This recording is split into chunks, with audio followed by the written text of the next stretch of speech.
Loss நம்ம போடுற எஃபர்ட்டில் எவ்வளோ எஃபர்ட் வேஸ்ட்டாக போயிருக்கோ அதுதான் நம்ம லாஸ்ன்னு சொல்லுவோம். கரெக்டாக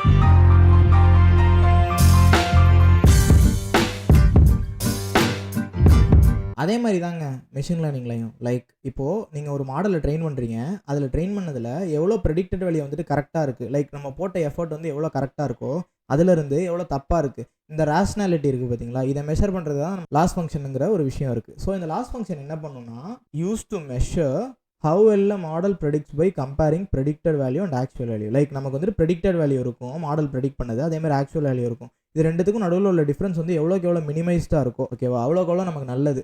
ஸோ அதனால் என்ன ஆகணும்னா லாஸ் ஃபங்க்ஷன் வந்து நமக்கு வந்துட்டு மினிமைஸ்டாக இருக்கும். ஸோ இந்த லாஸ் ஃபங்க்ஷன் முக்கியமான ஒரு விஷயம் மாடல் ட்ரைனிங்கில். ஒரு மிஷின் லேர்னிங்கோ இல்லை ஏஐயோ நீங்கள் எந்த ஃபீல்டில் இருந்தாலுமே உங்களோட மாடல் வந்துட்டு கரெக்டாக ப்ரெடிக்ட் பண்ணணும். ரொம்ப அக்யூரேட்டாக இருக்கணுங்கிறது கூட இல்லை, அட்லீஸ்ட் இந்த இது ரொம்ப மினிமலாக இருக்கணும். நமக்கு லாஸ் ஃபங்க்ஷன் வந்துட்டு பேசிக்காக வந்துட்டு y minus y cap. So ஒய்ங்கிறது ஆக்சுவல் வேல்யூ, ஒய் கேப்புங்கிறது வந்துட்டு ப்ரெடிக்டட் வேல்யூ. இந்த ஒய் கேப்புங்கிற ப்ரெடிக்டடு நமக்கு வந்துட்டு கரெக்டாக வரதுக்காக தான் இந்த லாஸ் ஃபங்க்ஷனுங்கிறது. லாஸ் ஃபங்க்ஷன் வந்துட்டு நம்ம எதுக்காக யூஸ் பண்ணோம் அப்படின்னா மாடல் ஆப்டிமைஸ் பண்ணுறதுக்காக தான் யூஸ் பண்ணுவோம். அதை ஆப்டிமைஸ் பண்ணுறது வந்துட்டு நம்ம வந்துட்டு ஐட்ரேட்டிவாக பண்ணுவோம். அதுக்கு வந்துட்டு வேறு பேர் இருக்குது, லைக் கிரேடியன்ட் டிசென்ட்னு சொல்லுவாங்க. அதை நான் அடுத்த கான்செப்டாக சொல்லித்தரேன் நான் உங்களுக்கு. ஸோ பேசிக்காக ஒரு சில டைப்ஸை பார்ப்போம். இப்போ நம்ம முதல்ல ரெக்ரெஷன் பேஸ்டு, அடுத்து கிளாசிஃபிகேஷன் பேஸ்டு, ஓகேவா. ஸோ ரெக்ரெஷன் பேஸ்டில் ஃபஸ்ட்டு ஒன்று வந்துட்டு எம்எஸ்சி அண்ட் எம்ஏஐ. எம்எஸ்சிங்கிறது வந்துட்டு மீன் ஸ்கொயர்ட் எரர், ஓகேவா. அடுத்து எம்ஏஐங்கிறது மீன் அப்சல்யூட் எரர். அதேமாதிரி கிளாசிஃபிகேஷனில் வந்து பைனரி இருக்குது, மல்டி இருக்குது, ரெண்டு விதமான லாஸ் ஃபங்க்ஷன்ஸ் இருக்குது, ஓகேவா. பேசிக்காக நான் சொல்கிறேன், இதை தாண்டி நிறைய இருக்குது, ஆனால் இதுதான் மேக்ஸிமம் யூஸ் பண்ணுறது, ஓகேவா. மீன் ஸ்கொயர்ட் எரர் பார்த்தீங்க அப்படின்னா அதோட ஃபார்முலா பார்த்தீங்க அப்படின்னா ஒய் கேப்பு. ஒய்ங்கிறது ஆக்சுவல் வேல்யூ, ஒய் கேப்புங்கிறது ப்ரெடிக்டட் வேல்யூ. அதை வந்து ஸ்கொயர் பண்ணி எல்லா டேட்டா பாயிண்ட்ஸ், ஃபார் எக்ஸாம்பிள் எனக்கு வந்து 100 டேட்டா பாயிண்ட் இருக்குன்னா 100 டேட்டா பாயிண்ட்லையும் actual y minus y cap, இந்த ப்ரெடிக்டட் ஒய், இந்த ரெண்டு இதுக்கான டிஃப்ரென்ஸ் வந்து 100 இதுக்கு இருக்குன்னா 100 பாயிண்ட்டுக்கு இருக்குன்னா அந்த 100 இதையும் சம்மேஷன் பண்ணி அதோட ஆவரேஜ் எடுக்கிறாங்க. உங்களுக்கு ஆவரேஜுக்கான ஃபார்முலா ஆல்ரெடி தெரியும், a + b + c divided by what 3. இதுதான் ஆவரேஜ், கரெக்டாக. ஸோ அதே தான் இந்த இடத்துல என்னங்கிறது வந்துட்டு n number of data points, for example 100னா 100. ஸோ நம்ம ஆவரேஜ் எடுக்கிறோம். நம்ம இந்த இடத்துல ஸ்கொயர் எதுக்காக தெரியுமா யூஸ் பண்ணுறாங்க, முக்கியமான பாயிண்ட் இதை நோட் பண்ணணும். இப்போது இந்த இடத்துல ஸ்கொயர் யூஸ் பண்ணுறதுனால என்ன ஆகும்னா, எனக்கு இப்போ 3ங்கிற எரர் வருது அப்படின்னா 3 வந்துட்டு 9ஆக மாறும், 2 வந்துட்டு 4ஆக மாறும், கரெக்டாக. ஸோ ஒரு வேல்யூ வந்துட்டு அதை விட பல்மடங்கு பெருகுது. அதனால என்னன்னா நம்ம வந்துட்டு ரொம்ப கேர்ஃபுல்லாக வந்துட்டு இதை ஆப்டிமைஸ் பண்ணுற மாதிரி இருக்கும். ஸோ லைக் சின்னதாக ஒரு எரர் வந்தாலுமே அது பூதாகரமாக பெருசாக்கி காட்டும் இந்த எரர், இந்த லாஸ் ஃபங்க்ஷன். பிகாஸ் இது பூதாகரமாக பெருசாக்கினா தான் நம்ம மாடல் இன்னுமே ஆப்டிமைஸ் பண்ணுவோம். ஃபார் எக்ஸாம்பிள் 0.2% வந்தாலுமே அதை வந்துட்டு திடீர்னு தூக்கி 0.4ஆக மாற்றி கொடுக்கும் நமக்கு.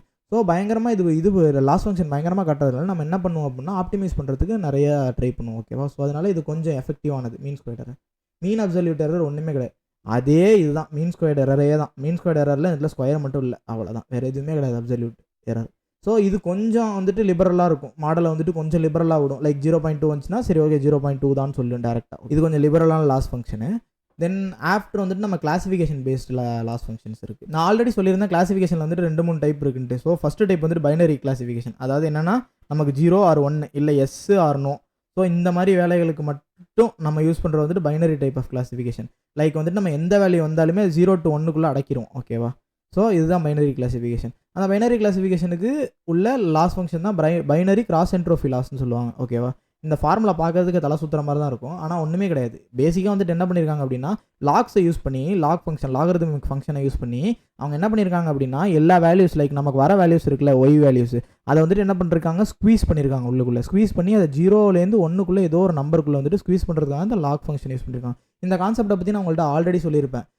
கிளாசிஃபிகேஷனில் பார்த்தீங்க அப்படின்னா உங்களுக்கு ஒரு ஃபங்க்ஷன் இருக்கும், இது பேசிக்காக வந்துட்டு ஒரு சிக்மாய்டு ஃபங்க்ஷன். ஆல்ரெடி உங்களுக்கு வந்துட்டு கிளாசிஃபிகேஷன், அதாவது லாஜிஸ்டிக் ரெக்ரெஷனில் நடத்தியிருப்பேன், கரெக்டாக. அந்த சிக்மாய்டு ஃபங்க்ஷன் மாதிரி தான் இது வந்துட்டு லாஸை வந்துட்டு ஸ்குவீஸ் பண்ணி உள்ளே கொண்டு வந்துடும். லைக் 0 to 1க்குள்ளே தான் நமக்கு வந்துட்டு இது இருக்கிற மாதிரி நமக்கு உள்ளே கொண்டு வரதுக்காக தான் அந்த லாகை யூஸ் பண்ணுறோம், ஓகேவா.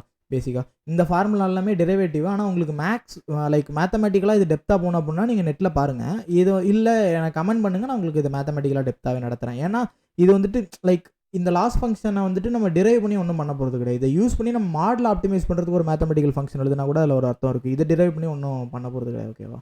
நெக்ஸ்ட் கேட்டகரிகள். நான் சொன்ன மாதிரி ஃபார் எக்ஸாம்பிள் ஒரு 10 டைப் ஆஃப் ஃப்ளவர் இருக்குன்னு வச்சுக்கோங்க, ஓகேவா. 10 டைப் ஆஃப் ஃப்ளவரை வந்துட்டு நீங்கள் என்ன பண்ணுறீங்கன்னா 1லேருந்து 10 வரைக்கும் உள்ள நம்பருக்கு வந்துட்டு மேப் பண்ணி விட்றீங்க. இப்போ 1னா வந்து ரோஸு, 10னா வந்துட்டு செம்பருத்தி அப்படின்னு சொல்லி நீங்கள் மேப் பண்ணி விட்றீங்கன்னு வச்சுக்கோமே. ஸோ இதுதான் வந்துட்டு மல்டிபிள். ஸோ இதே இடத்துல தான் நீங்கள் பார்க்க வேண்டியது. இதுலேயும் அதே தான், கேட்டகரிக்கல் மல்டி கிராஸ் என்ட்ராஃபி லாஸ். இந்த இதில் பார்த்தீங்க அப்படின்னா இந்த லாஸ் ஃபங்க்ஷனுமே சேம் லைக் அதுதான். நம்ம வந்துட்டு உள்ளுக்குள்ளே குறுக்குறோம், லைக் வந்துட்டு ஸ்குவீஸ் பண்ணுறோம் நம்ம எதுக்குள்ளே, இந்த வேல்யூஸ்க்குள்ளே. அந்த வேல்யூஸ் எங்கே இருக்குது, இதோ இங்கே. லைக் நம்பர் ஆஃப் டேட்டா பாயிண்ட்ஸுங்கிறது என்ன, லைக் நமக்கு எத்தனை டேட்டா பாயிண்ட் கொடுத்துருக்காங்கன்னு சொல்லிட்டு, இப்போ 1லேருந்து 100 டேட்டா கொடுத்துருக்காங்கன்னு வச்சுக்கோம், 100 தான் வந்து நம்மளோட எண். அதுவே கேங்கிறது பார்த்தீங்கன்னா நம்பர் ஆஃப் கிளாஸஸ். அது என்னன்னா, நான் சொன்ன மாதிரி இந்த 1லேருந்து 10 இருக்குது பார்த்தீங்களா, லைக் ரோஸ்லேருந்து செம்பருத்தி வரைக்கும், அதுக்கு வந்துட்டு நீங்கள் 1லேருந்து 10 வரைக்கும் நம்பரிங் கொடுத்துருக்கீங்களா, அதுதான் கே. அப்போ கே வந்து என்னென்னா 10. அப்போ இந்த ஃபங்க்ஷன் என்ன பண்ணோம், 1லேருந்து 10 வரைக்கும் ரன் ஆகும். இந்த ஃபங்க்ஷன் என்ன பண்ணோம், 1லேருந்து 100 வரைக்கும் ரன் ஆகும். ஸோ இந்த மல்டி கிராஸ் இன்டர்ஃப் என்ன பண்ணும் அப்படின்னா, அந்த டோட்டல் இதுக்கான லாஸ் ஃபங்க்ஷனை நம்ம கண்டுபிடிச்சி சொல்லி நமக்கு வேலை ஈஸியாகி கொடுத்துரும். ஸோ பேசிக்காக இதுதான்.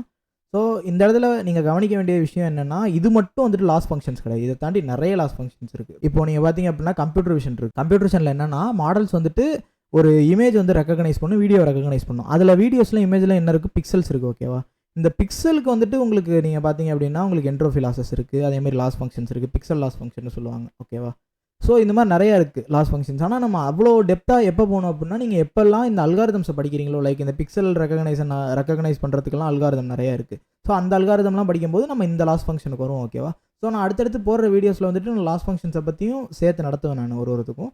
ஸோ இது ஒரு லைக் என்ட்ரி பாயிண்ட் மாதிரின்னு வச்சுக்கோங்களேன் லாஸ் ஃபங்க்ஷனுக்கு. சும்மா நான் ஒரு இன்ட்ரோடக்ஷன் கொடுக்குறேன், லாஸ் ஃபங்க்ஷன்னா என்ன, எதுக்காக லாஸ் ஃபங்க்ஷன் யூஸ் பண்ணுறோன்ட்டு. இந்த லாஸ் ஃபங்க்ஷன் பேஸில் தான் வந்துட்டு நம்ம மாடல் ஆப்டிமைஸ் பண்ணுவோம். ஓகேவா, ஸோ பேசிக்காக இது இல்லாமல் நம்மளால் வந்துட்டு மாடலை ட்ரெயினே பண்ண முடியாது. ஓகேவா, தட்ஸ் இட் ஹோமிஸ். லாஸ் ஃபங்க்ஷன்னா இதுதான். இதுக்கு மேலே ஏதாவது மெஷின் லேர்னிங் கண்டென்ட் வேணும் அப்படின்னா நீங்கள் கமெண்ட்ஸில் சொல்லுங்கள். அதேமாதிரி வந்துட்டு நான் இது தாண்டி வந்துட்டு ஃபுல் ஸ்டாக்கும் நான் எடுத்துகிட்டு இருக்கேன். அதேமாதிரி மெஷின் லேர்னிங்லையும் வந்துட்டு வீடியோஸ் அப்லோட் பண்ணிகிட்டு இருக்கேன். நான் உங்களுக்கு பிளேலிஸ்ட் லிங்க்கு டிஸ்கிரிப்ஷன்லையும் தரேன், உங்களுக்கு கார்ட்லையும் போடுறேன். Stay tune. தேங்க்யூ.